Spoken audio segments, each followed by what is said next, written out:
Brigagetta Archive Interview 42, Tape 2, Side 2.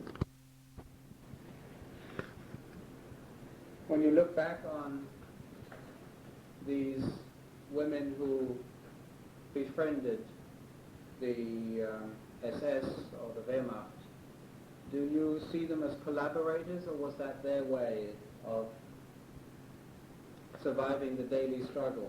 I think it probably was a weakness. I think they would have done it wherever they lived. They would look the easy way for the life. I think there's always some people. So you're negatively disposed to them? I think. Or under the circumstances, there's no way of judging? How do you feel on that? Well, you want to judge them, they were wrong. I mean, from your point of view? From my point of view, I think they're the weak character. And were they looked upon? Were they looked down upon by others? Yes, the other yes, definitely. Were they treated that way then? Ostracized? At the time, people were afraid to ostracize them because they had the power. I mean, maybe later on, like today, I mean, people who was a policeman, they looked down. At the time, everybody was happy. Did any of these women survive? Some survived, yeah. Are they shunned socially now by those who knew what they had done? Or are they accepted into the circle of survivors? There's the one I can think of. I highly respect her because she's very intelligent. She is very, very bright. At one of our get-together meetings we had, I came there and said, "Hello, how are you?" There was another one standing there, I don't want to mention name, and this one in particular said, "What do you mean how I am? I was the biggest hooah in the ghetto. You and me and this and that." And the other one said, "How can you talk like this?" Which happens to be true. And somehow for our honesty, I admire her, because it happens to be so. But in general, have they been accepted or rejected? Here again, I think it's the individual. I think this woman, the one I am now thinking about, I don't think she did anything bad. She did something, she gave her body to get an extra piece of bread. To my knowledge, she didn't hurt anyone. Maybe she hurt herself. I wouldn't want to judge her. And those who had been policemen, has that created tensions since? Yes, some of them, they wouldn't come. Some of them will not talk about it. Some of them come and talk big. And some people are quiet and some tell them off. I mean, again... Oh, so it's still a source of conversation. Right. And some tension. Right. So they're echoes just over 40 years. It just depends again, who are they talking to? Will you make an issue out of it? In other words, I will not have anything to do with it, but I'm not going to make an issue because I feel it somehow reflects on all of us, that we have people with us, they could be like this. They could work with the German, or maybe it's a product of ourselves. I don't know. Returning to APR, did everyone stay together till it was dissolved, or were there selections? There were again a selection. From, I'm not sure of the exact amount, from 1,000 I think, we were again selected and we became like 200, we were sent to Libau. Could you describe that process of selection? It came again, Dr. Sauer came. Who was he? He was an SS man. And we had to go all down to the yard. And the man has to drop their pants, and the women too, and he would go through and say who's to the left and who's to the right. and all the others, I think 700-800 were sent to Stuttgart, and the other 200, again, with some of the elite, like Schultz, we were sent to Libau. And When was this approximately? this must have been in 44. Summer, spring? I think in the spring. Mm-hmm. In the spring of 44. What happened to those who went to Kaiserwald? Kaiserwald was being dissolved too. And we were then elected, the rest, this from Kaiserwald and the rest from Riga, 200 were selected to go to Libau, where we were put. And then we changed, our commandant was Miller, from the Unteroffizier Miller. He was from the ABA, and we became then in Libau a man who was in charge, SAS. And where was Miller? He was in Riga in the ABA, the commandant. And then into Libau, they made, the commandant was SAS, S-A-S. I think he was an Obergefreiter, later became an Unteroffizier. And then was SS man who was in charge of us from the SS in Libau too. There they put us in a small house where we had to work in the harbor. The 200 of you? Yeah, day and night. Men and women? Men and women, unloading and so on and so forth. And How did you get to Libau? By boat. And this man, Sass, he had this girlfriend, a Jewish girlfriend, and with him we were quite a bit influenced. In other words, I could go up to him and say, Commandant, he liked me, and say, I want to work here and there, and maybe I can get something. And he said, will you bring me something? I said, I take care of you. And in other words, we could do certain things with him. Right. He knew we steal, he knew we did. He said, just don't get caught. So he was lenient. He was somehow lenient. Do you think this had something to do with the way the war was going? No, I think because as long as he had this girlfriend, he liked her very much, and also as long as nobody stepped on him, you know, in other words. Was he SS? No, he was Wehrmacht. And he was killed then on a Angriff with airplanes in Libau with his girlfriend, and I was standing next to him by a bomb. And then... he was out in the open, or how was he killed? No, we had to go in the bunker, and I had to always stand next to him. I was his messenger at the time. And they built bunkers this way, like this. I was standing here, and he was standing here.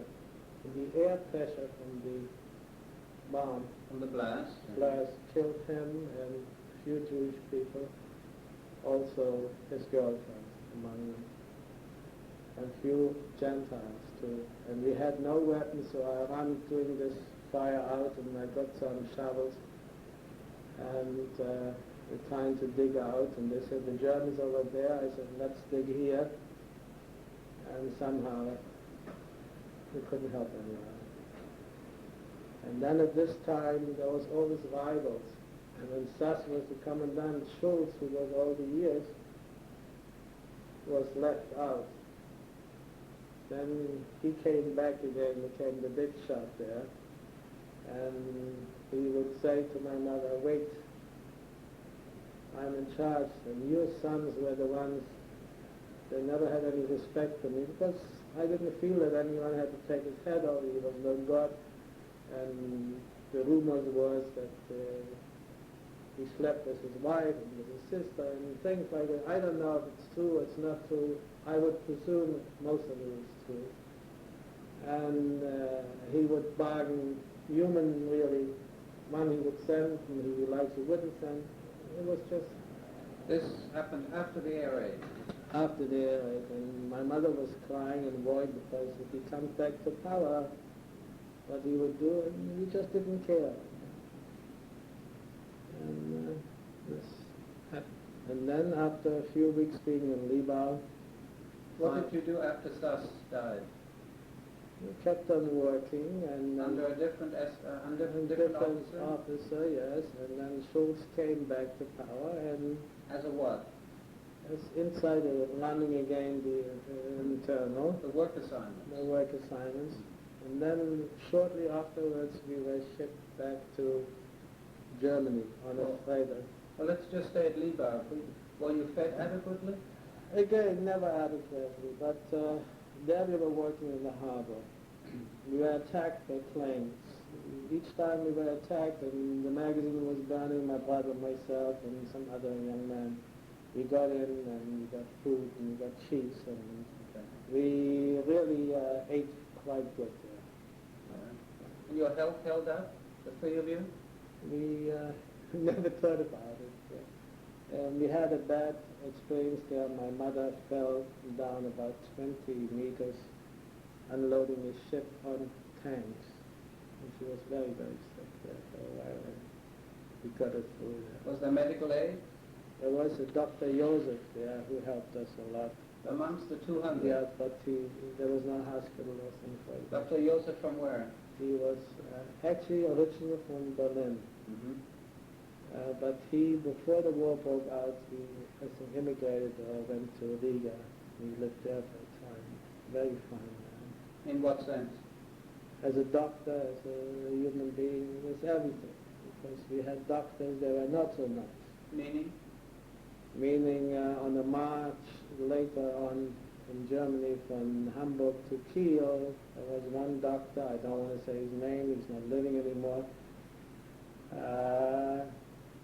When the SS pushed us forward and the Jewish man had something, need help, he wouldn't help him, he would help an SS man. Or one night they put us in the Schweine, The barn. in the barn, like my friend and myself, we took a corner, and he came, he said, get out, I want this corner. I said, get lost. He went and he called an SS man who beat us up because we didn't want to give him the corner. So, again, this man came after the war here, and I wanted to kill him here, but, you know... Oh, you met him, he survived? Yeah, but, you know, I talk more than I do, but as a human being... Did Dr. Joseph survive? No. He was killed. Where did he die? I don't know exactly. I think he was sent later from Hamburg to Bergen-Belsen. Did you know about him in the ghetto? No. No, this is your first encounter with him. I heard his name. In the hospital? Associated with the hospital? Yeah, I heard his name, and then later he was with us in Libau. When you're in a big group together, you work. Was there anything else in Libau you recall? Of substance? In Libau, we were very active in doing things. They would use churches for magazines. We would get in there, we would hide things there, we would look, the first thing we get in the church for the holy wine and things like this, you know. To us, it was... Did you know what was happening in the war while you were in Libau? Yes and no. Again, a lot of rumors, a lot of stories, and after many years, you get to a point where you just don't know anymore. What is realistic, what is yes, what is no. I mean, people will say they knew exactly this. Somehow, after so many years, I don't know if you really realize. Or maybe the age too. I don't know. So from Libau? From Libau, they sent us then to Hamburg. Just the 200 of you? The 200 of us, that's interesting. It was a freight ship, about a 10,000-ton Liberty ship, which the German had, like a Liberty ship. No other Jews? No other Jews. And it was loaded with ammunition. And then in the freight room on top, ammunition was thrown in. They were laying like this, and the North Sea is very rough. Also, we were attacked by a plane which broke our rudder. So we really were adrift with the waves. At this time we had a very nice man, a Latvian Jew, Ardov. We called him the Dicker, two brothers. And he said, Herman, that's all nice. We're passing by Sweden. There are not too many Germans here. Let's do it. What? Let's get at the German, take the captain. We are 200 of us. Seize the ship? Seize the ship. And the first question was, who can we trust? The Jewish police we can't trust. Schultz we can't trust. What shall we do? How old was this person? Ardov, Lushka, he was Ardov? Ardov, A-R-D-O-W. He's in Sweden now. He must have been 30. So we start talking about it. And I regret today I didn't push more, or maybe I was afraid we should have listened more. He should have been more persuasive. I don't know. But the initiative came from a Latvian. It came from him. And why we didn't do it, I don't know. I really don't know. But thinking back today, we could have accomplished it. We You could could have have. done, yeah, because again, I got friendly with some of the sailors. I would go up and down, I would all over the ship. I didn't sleep in the freight room. I slept in cabins and some sailors, and I had everything I wanted in food. So, again, big question mark. When we arrived in Hamburg, they marched us to Fuhlsbüttel, which is a prison. And where they took us out every day, we had to move ammunition from one place to another, which was hard work. Did you see Hamburg as you marched into it? Yes, we saw Hamburg. Was it destroyed already? It was destroyed, sure, 44. Louder. Yes, Did this encourage you a little bit? it gave us satisfaction, yes. At this point, did you think you might survive? At this point, yes, we had already more hope. But then again, when you be put back in the jail, and we had, at this time, we had SS from Holland. Not from Holland, from Flemish, from Belgium. They were very bad. Meaning? Very rough. They would kick us with their boots right here In the groin? in the groin. And they were very rough. Were you kicked? Yes, very rough. Your brother? Very painful. They were very rough, and they would really kick us around a lot for nothing. We laughed. There was one young fellow, he's alive today too. We had to work in the kitchen, we had to sweep up there, and we call him stupid. And he touched with his broom one of the guards' foot. So he stands in front of him and says, "Entschuldigen Sie mir bitte." He said, "What for?" He said, "I touched your shoe with my broom." No. So we all got markers. And so later we told him, what's the matter? When you can't, you get. You're going to volunteer? But things like this. How long were you in the prison? We were there for 5 weeks. And then Were there air raids? there were air raids. And then they started taking people from there. And this was one of my luckiest days there. They start alphabetical in Germany, sending them to Bergen-Belsen. You knew that's where they were They going? told us. Did you know what that was? No, to me, Bergen-Belsen. And they started from A. And they must have shipped about, and each time like 10, 15 or 20 on a truckload to Bergen-Belsen. Since we were in the Z, and finally I think when the English came closer to Hamburg, they took us and they marched us by foot to Kiel. Those who went to Bergen-Belsen, did they survive? Very few. The percentage was very, very small. I think 80% did not survive. So you were marched? We marched from Hamburg to Kiel. How many of you? I must have been 150, 60. Your mother and brother with you? Yes, my mother was marched with the women, which were behind us, and I marched with men, and at night we would sneak in through the field and speak to my mother. The last day before they walked us out from Hamburg, they issued bread for 2 days, bread and cheese, handkäse.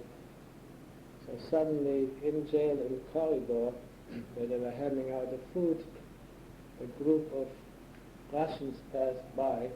Russian soldiers? No, Russian prisoners. And as soon as my brother and I, we always were waiting opportune to steal. I mean, like you had the nose for it.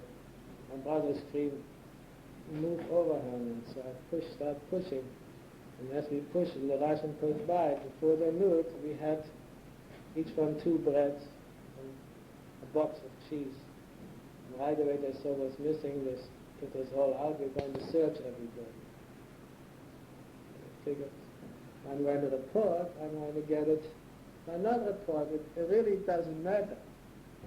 But somehow again they were in a hurry. We went through, so we had enough bread. On the way? On the way. And at night we would, in the Scheunen, go and steal the kürbis, what cows eat, and the cheese, and I smuggled some over to my mother. So this march took us, we went through Neumünster, where we got the biggest satisfaction of our life. Because as we marched through, and on the way out, we were up on a hill, we must have seen suddenly 100 American bombers coming, 4-engine ones, maybe not 100. To us it was a big amount. And there was no anti-aircraft. It was a beautiful day. And they just flew, they bombed. And nobody bothered them. And we were peaceful, quiet. And you see everything under you goes up in smoke. I think that was our biggest satisfaction. Did you express that or just individually sense it? I said we were afraid, and we sensed it, and the German was driving us, and we were looking back. And on this march, did you walk during the day on the highway? Yes. So you were seen? Of course. Trucks, and Germans, and army. Any comments? No. Were you ignored then? Like anything else. It's like you see somebody walking the street.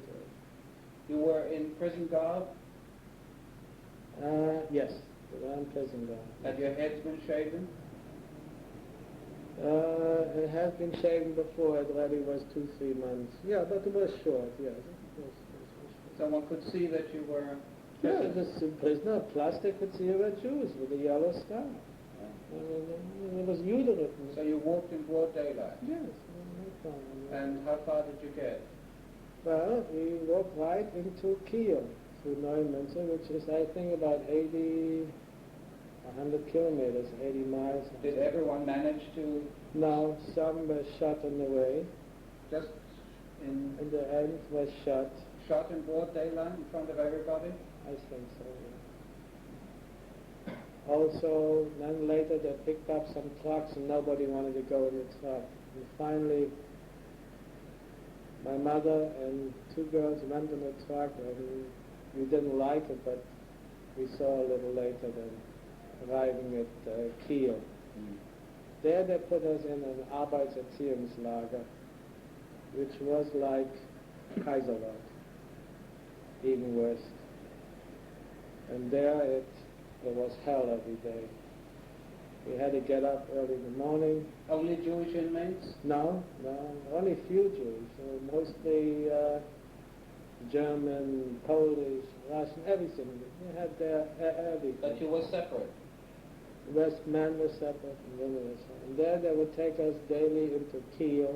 Kiel was bombed very much. We had to, at night it was bombed, we had to dig some Germans out, dead bodies and this and that, which we liked because we would find food. I found a dead rabbit, I hid it, and I brought it home, we cooked it, and I didn't tell my brother what it is, and he enjoyed it, and then after we finished, we told each other. And it was hell there. How long were you there?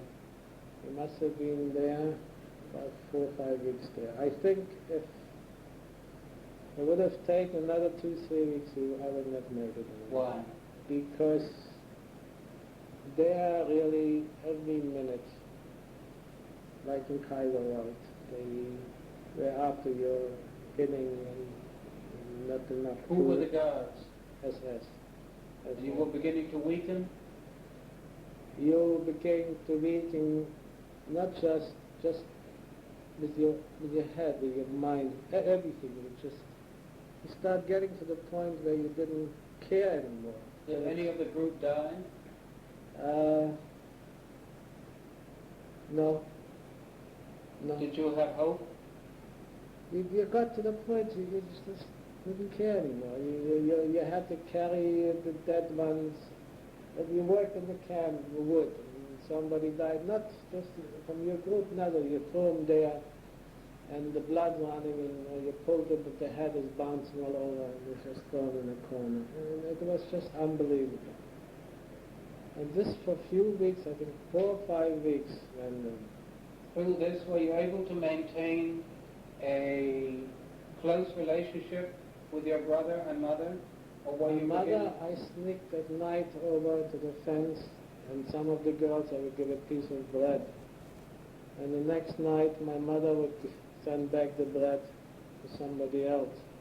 And we'd take the same bread, and she would cry, and we would cry, and each time you sent with someone, you had to give them something for it. And there was a Mr. Weinberg, they called him stealing. He was of our group. They put him in jail. They didn't give him anything to eat. So we collected one of the heads, and each one a piece of bread.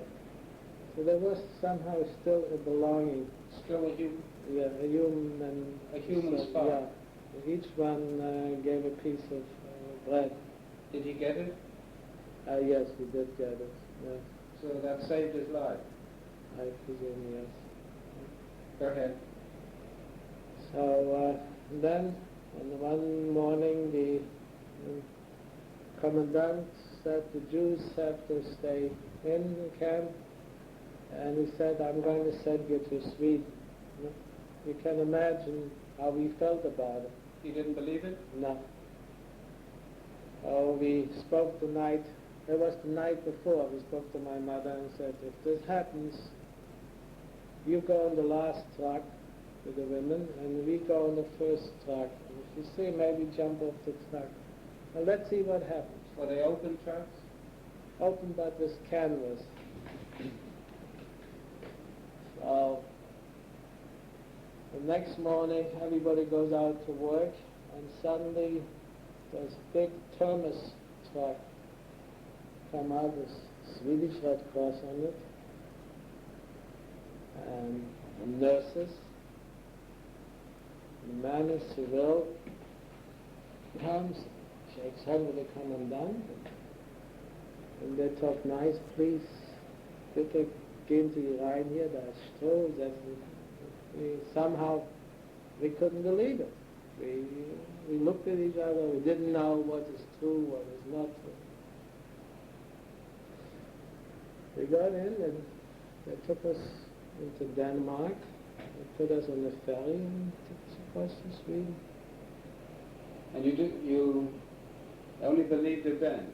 And now the night before too, when he told us that he's going to send us the next day to Sweden, he said, I cannot send you like this.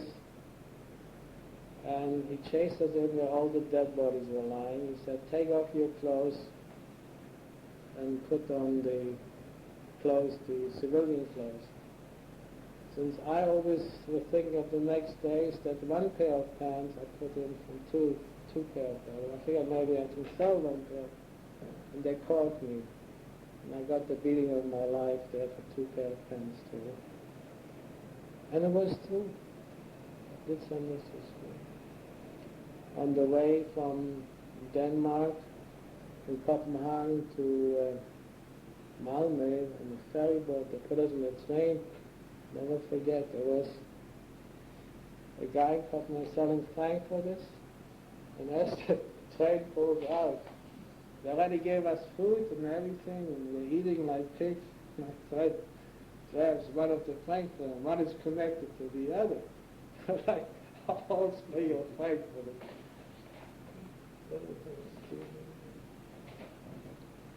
This was Lag Balaman.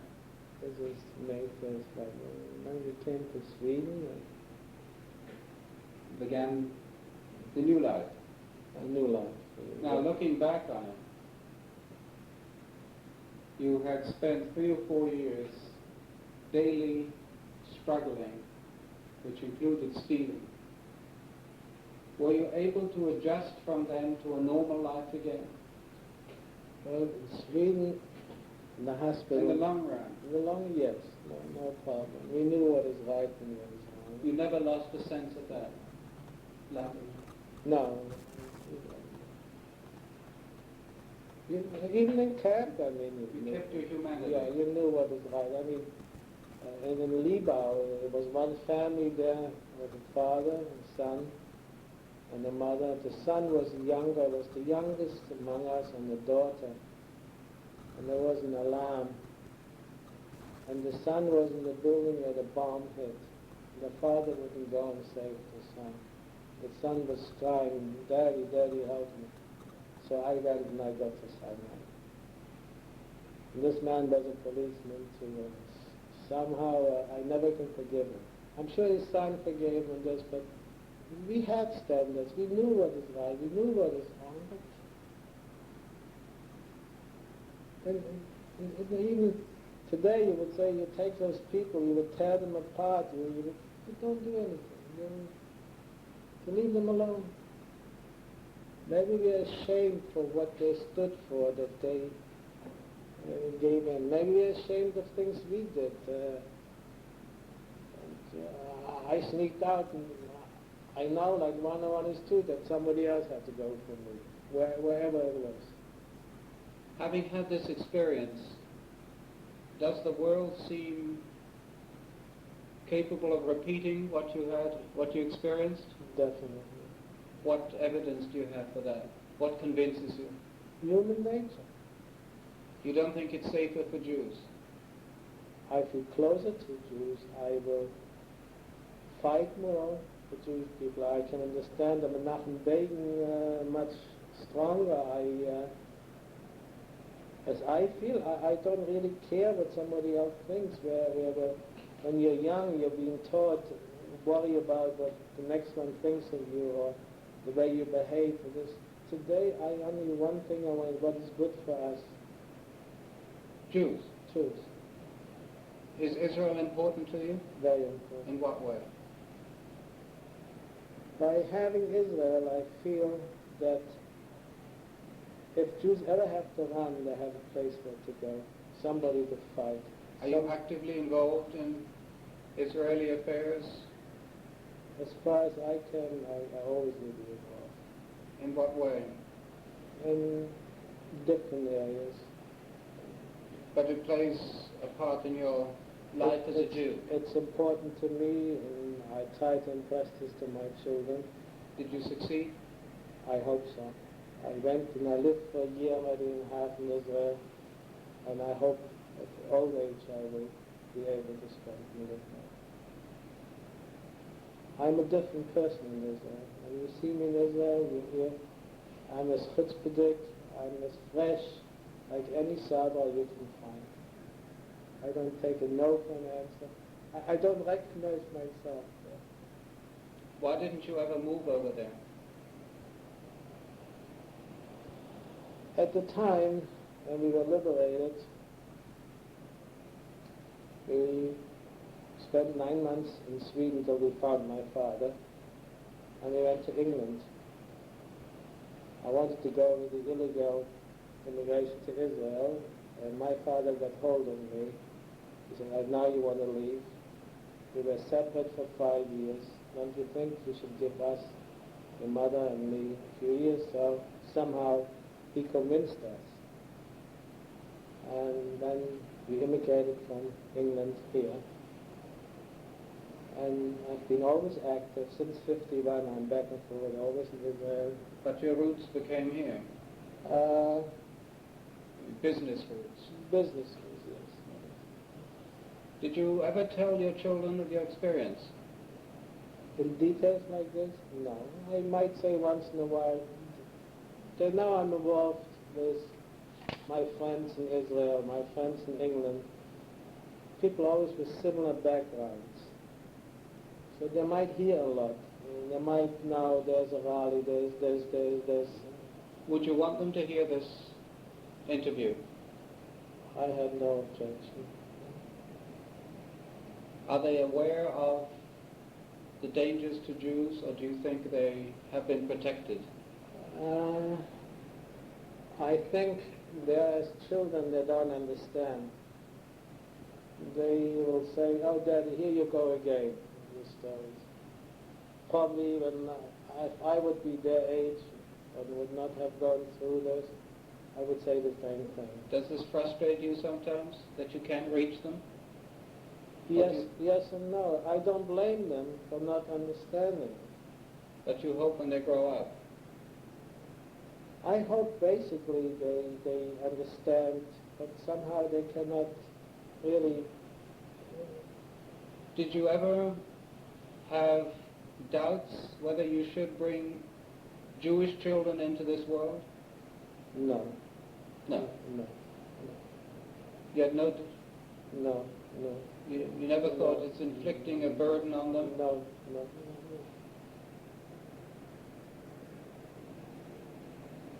No. Why did you grant this interview? I believe in it. I believe if there is such a thing that we can warn people for future Holocaust that might stop them, I like to be part of it. You feel your experience can be communicated in words? In words, really, no. But maybe a little bit only we can tell people or make them understand. As a survivor, did you feel you could share your experiences to non-survivors? It's hard. I don't think so, no. I don't think a non-survivor can really feel what a day meant in the camp. From 5 o'clock or 4 o'clock in the morning till 12 o'clock at night till you finally sleep for 3-4 hours, and then even you didn't sleep at ease. Do you think a historian can recreate the experience?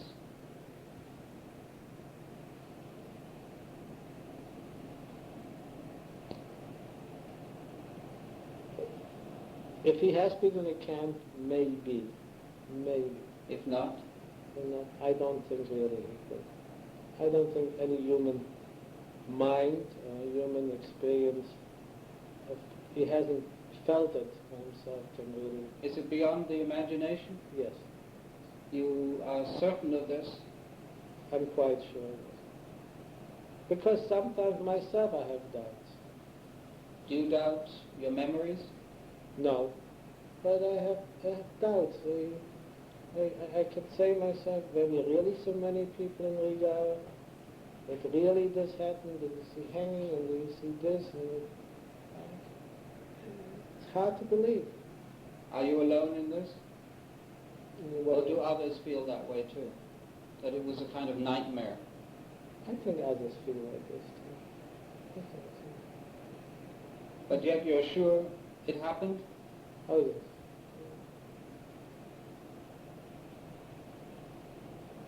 Did it leave bitterness in you?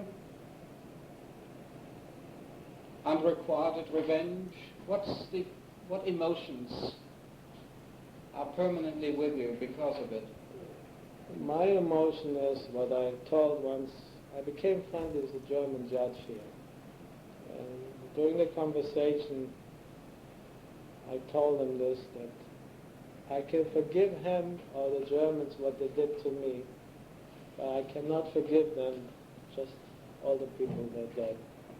This I never will forgive them, and I don't care who, where, or what. Myself, what they did, I can say, okay, You bear no hatred? I do bear hatred.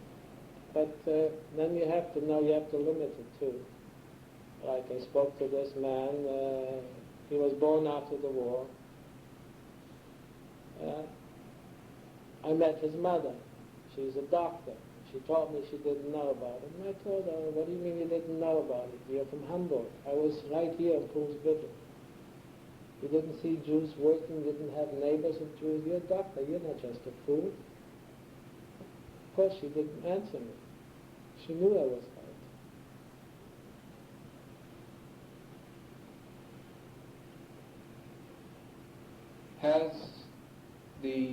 Are you constantly conscious of your experience? Or can you put them away? No, you are always conscious. You're always conscious of it? I think your whole life is guided by this. Your action, your life, your motives, what you do. Has it had a negative impact on your behavior?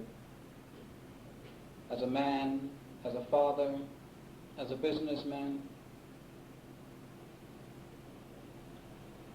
Negative?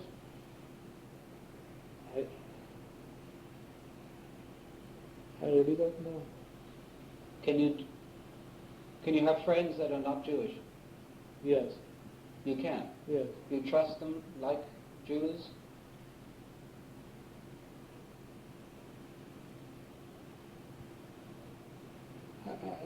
Well, you just can't say you trust them. I don't trust all the Jews either. I think it takes time to know a person. You might give a little bit more of an edge to a Jew, but on the other hand, I think you evaluate. So the experience left you with a balanced feeling of both groups? Yes. You don't necessarily hate all non-Jews? No. You're not left with that? No. I can say that I would hate Germans to extent when I hear certain statements, when I hear they were not guilty, when I hear those things, because to me this is a lot of nonsense, because I think they all knew about it, they lived with it, they saw it. I can say the new generation, it's not guilty to a certain part, but what might you have become had your education continued? Did you have any ambitions, do you know? It's hard to say. Do you feel deprived of those years of youth, of choice? Yes, deprived, yes. I would have liked to have a nice years, but... Did you make up for it? I don't know. How can you say make up? Have you been able to live what you would consider a life that gave you a share of happiness? I think I make the best out of life, yes. I am happy of my marriage. I'm happy with my children. I'm happy what I do. I might have... I might sometimes put too much issue of the American way of money suddenly and this and that, but then you catch yourself and say it's not so important and everything. But once in a while you get into this system where you want to be with it, and then suddenly, hey, what's going on? Are you afraid politically at this point that America is moving in a dangerous direction for Jews? I'm not afraid anymore. I mean, nothing bothers me. I mean, afraid, I'm not afraid anymore. For your children? My children, I hope that I will give them the right education. I hope that they will be with open eyes the way I am, and that money will not be important, God forbid something happens, that they can pack up and leave. Like I saw my family, another family, we stayed in Germany because we made a comfortable living. Because my mother was worried, the children are small, we come to a new country, how are we going to survive? I would cut all those things out. I wouldn't be afraid tomorrow morning to leave everything. And So you're a qualified citizen, in that sense. I hope so.